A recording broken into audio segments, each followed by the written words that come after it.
Where are you going, Holmes? Have you been invited somewhere? We have been invited, Watson. We have. Where to? To the Baker Street Irregulars' annual dinner. They sent us an invitation. It is on the table. A dinner? How could those street urchins afford anything like that? I can't understand your interest in them, Holmes. They're dirty. They wouldn't hesitate to steal your wallet. Watson, you should be excited. It is a secret dinner. Its location changes every year. Read the menu. Sounds mouth-watering. All right. We, the secret police of Baker Street, invite you, Sherlock Holmes, and Dr. Watson to our annual dinner. Menu, entree, frozen rat head salad. Is this a joke? Not at all. Pray continue. Main course, sow's udder in Danny Nutcracker's way. Ah, sounds disgusting, Holmes. Hedgehog goulash. Street turnips in homemade juice. And it goes on. Ah, I can hear them on the stairs now. Well, we can't go there. We can't eat that. Watson, you'll hurt the feelings of those poor children. We have to go. Oh, Mr. Holmes. It is fine, Mrs. Hudson. Mr. Holmes! Wiggins, Dr. Watson is getting ready. He will be delighted to join us. You don't look well, my young man. Is there something wrong? Don't tell me the dinner is cancelled. Mr. Holmes, it's my brother Leighton. He's in a prison cell. They say he's killed 2 men. You have to help us, Mr. Holmes, 'cause I know he didn't do it. Where is he now? From what I've heard, they took him to the yard and they gave him a good beating already.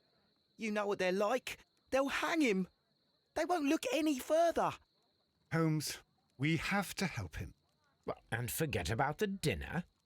Wiggins, I'll take the case. You're fantastic, Mr. Holmes. I'll be waiting for you at the crime scene. You'll be there, right? It's on Half Moon Street in Whitechapel. Very well.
Please, gentlemen, leave the scene now.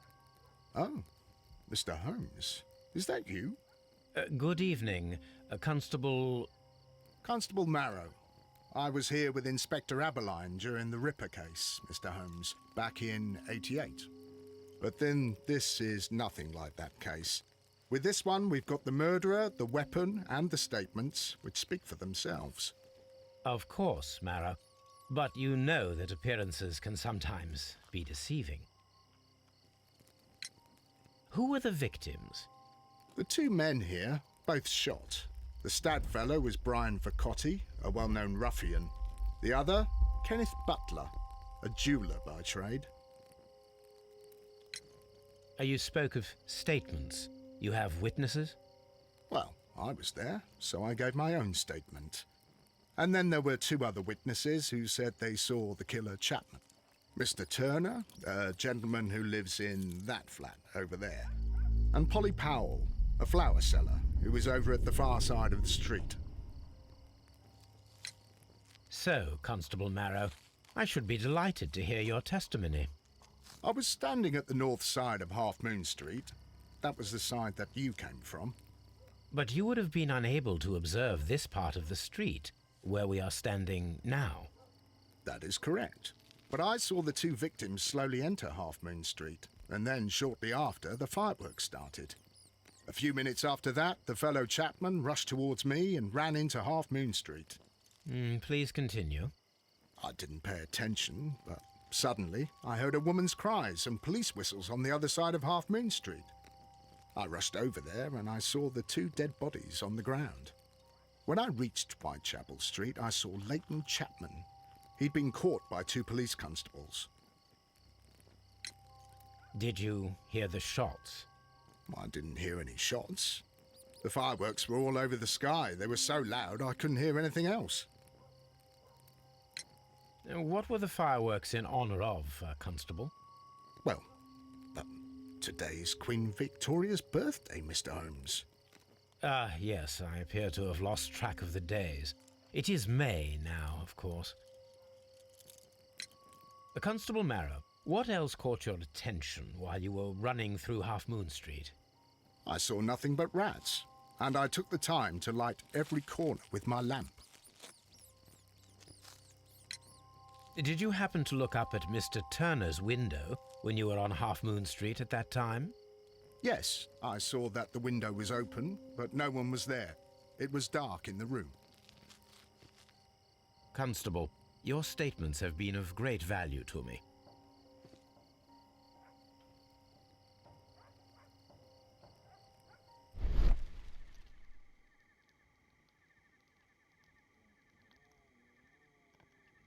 A piece of wood that has stuck between the cobblestones. Let us take a closer look.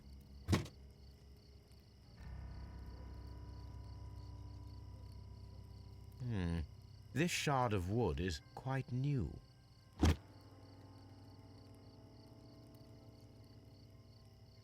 The bullet struck his head. This man didn't stand a chance.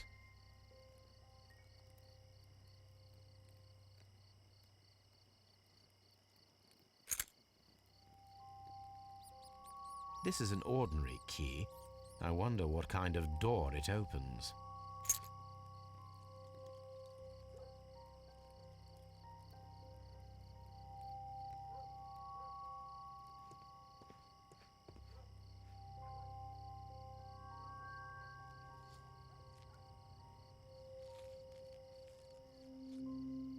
He tried to stop the bleeding with his hand.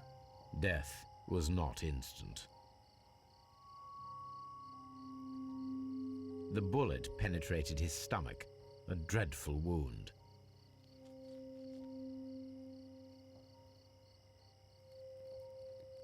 Brian Vacotti suffered greatly. What a terrible way to die.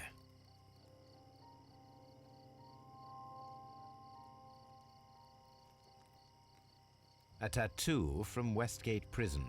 Vacotti must have done some time there.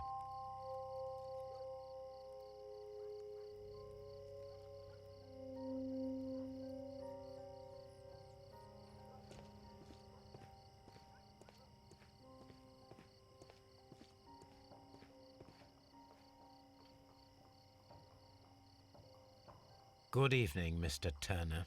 I heard Constable Marrow reply to you as Mr. Holmes. Are you that detective gentleman? I've heard of you. And well, I know things about this evening. Excellent. Might we hear your story? Could you tell us everything that you may have seen or heard? I was already in bed when the fireworks started.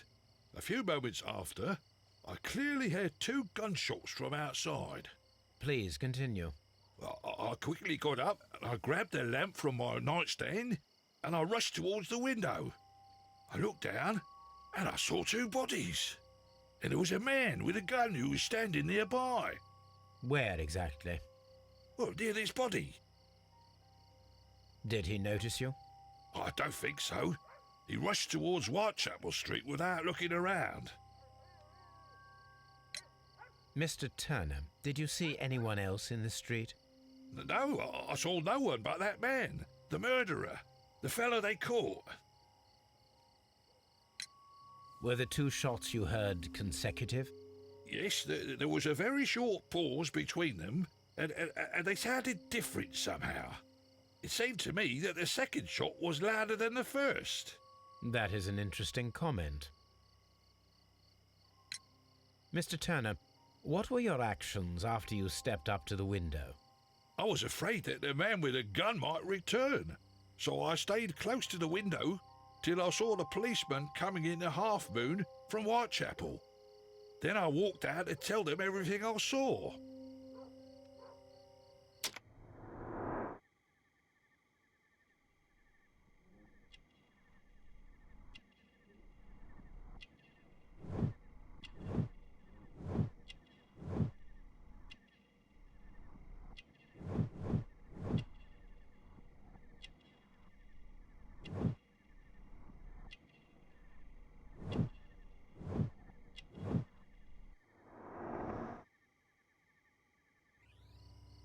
You have helped us a great deal, Mr. Turner.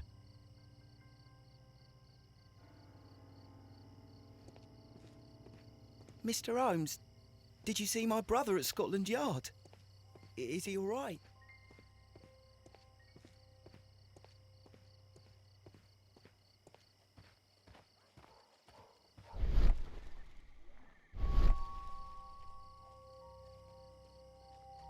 Mrs. Powell? What do you want? My name is Sherlock Holmes. I'm assisting the police with their investigation of the crime that took place this evening. Well, I've already gave my testimony, but very well. Could you tell us everything that you may have seen or heard? Yes. I was selling my flowers as usual, and then the fireworks began, in honour of Queen Victoria. I enjoyed those. But then, all of a sudden, a young lad ran out of Half Moon Street and stopped just by me. He had a gun in his hand. He was like a ghost, and all covered in blood. It was dark, but I could see him, because of the flashes from the fireworks. And then? I screamed as loud as I could. I knew that a policeman should be on duty in the vicinity. He had no time to escape. 2 constables got him. Then another constable came out from the very same street, and I heard him talking of a horrible murder. Mrs. Powell, did you hear the gunshots? I'm not sure. You know, what with the fireworks? Did you see anyone else leaving Half Moon Street, prior to or at the time of the crime? No, sir, I did not. Even with all the fireworks, I was very attentive, as I'm always on the lookout for customers. My thanks to you, Mrs. Powell.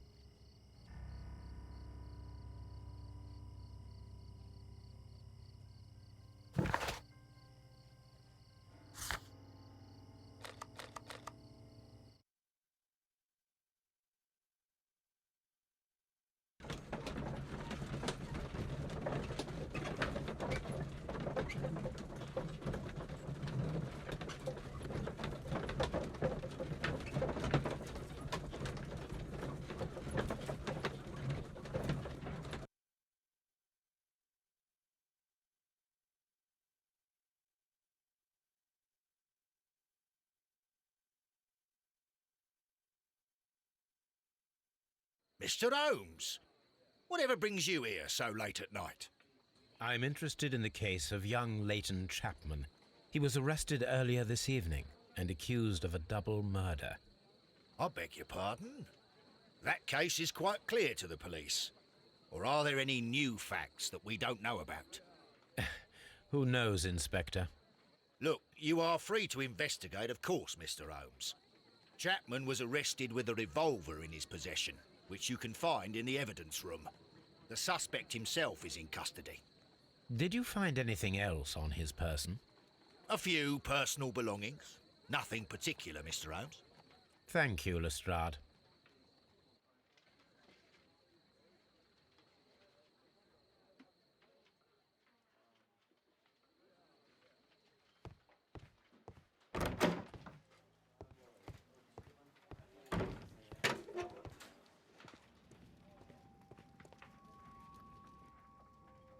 So this is the gun that Leighton was holding when he was caught by the police. It is a Webley revolver, a reliable weapon. It seems as though the shells were not removed from the cylinder.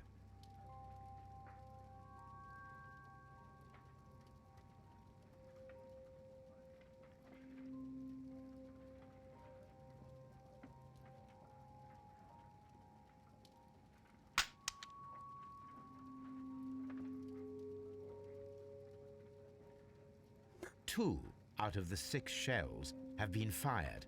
There were 2 shots. A cheap watch, bought with his own money, no doubt. These cigarettes are filled with cheap tobacco. Nothing interesting.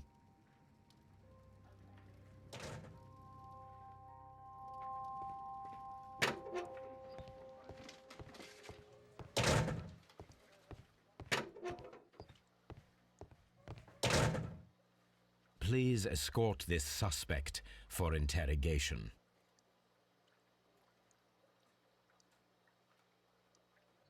Good evening, Mr. Chapman. Who are you? I've got nothing to say. It's all a mistake. Calm down, Leighton. I have come here to help you. To find out if you truly are innocent, as your younger brother Wiggins has told me. My brother? You know him? Then that means you're... Sherlock Holmes. Oh, blimey. All right, Mr. Holmes. I'll tell you everything. Good. Tell me your account of what happened. I left my work and I hurried up to see the fireworks in Whitechapel. I was late, so I decided to cut through Half Moon Street. I saw the first fireworks light up in the sky. I bumped into a constable on a corner before entering Half Moon. Then suddenly, what with all the firework flare, I saw 2 men. They were both lying flat in the middle of the street. I stopped where I was. I thought about turning back to the police, but as I was thinking of that, I saw a third person. He was leaning over the body that was furthest from me. The second I saw him, he raised his head and he stared at me. In a flash, I saw his gun, but he made a dash for it instead and he escaped through Whitechapel Street.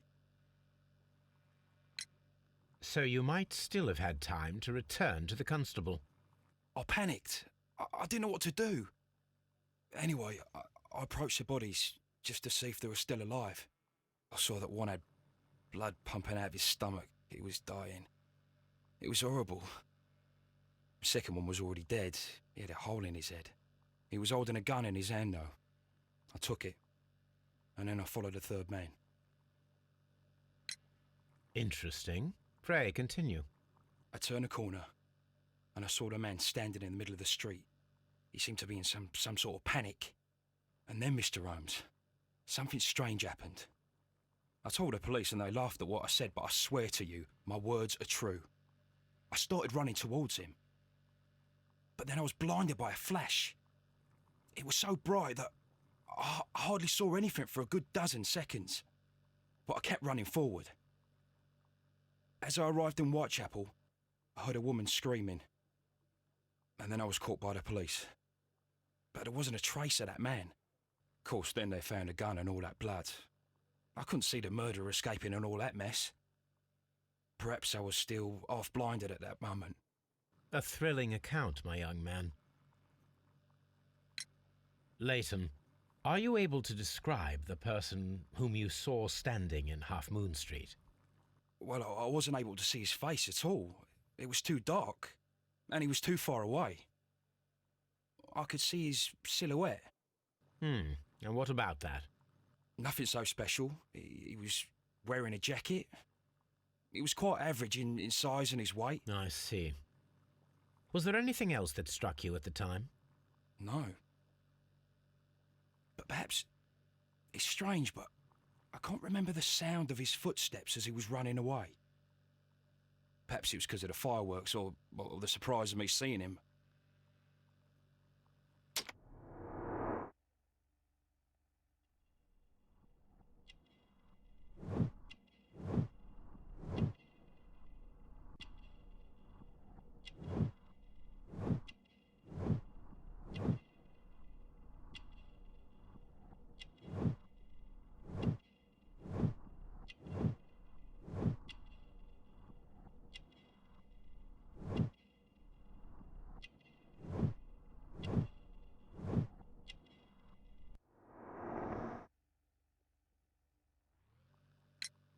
Leighton, I confess I am puzzled. Why should a young lad like you take a gun from the hands of a dead man and set off in pursuit of a probable killer? I know. I keep wondering that, but at the time it was like a reflex. A criminal ought to be arrested, and he was armed. You were willing to risk your life. That was a little foolish, unless you wanted revenge. No, Mr. Holmes. I was just being brave and stupid. I'm sure that you were, but I believe that you may have recognized one of the victims, Brian Vercotti. You knew that gentleman well, did you not? However could you know that? You have a typical tattoo of the Westgate Brotherhood upon your hand. I observed exactly the same mark upon Mr. Vercotti. You came to know him from your sharing a past prison sentence. Am I correct, Mr. Chapman? Oh, God. You're right, Mr. Holmes. Would you tell me a little about Brian Vercotti? We were convicted for a robbery. Once in prison, both of us joined one of these fraternities. During that year, we tried to help each other out, you know? You were quite young then, I believe. Yes, Mr. Holmes, we were. We'd only stolen a pound of meat. After we were released, and when I saw what my little brother had become, I decided to work towards living an honest life. And Vercotti? He had a hard time. His sister had died in a Whitechapel dispensary while he was in prison. He had no family anymore. Our paths split. He fell back into crime. So you lost him? Yes. And for around 2 years, I heard no news of him at all. We shall see you soon, young man.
Leighton Chapman, a long-held grudge against your acquaintance, Brian Vercotti, led to the dreadful murder in Half Moon Street.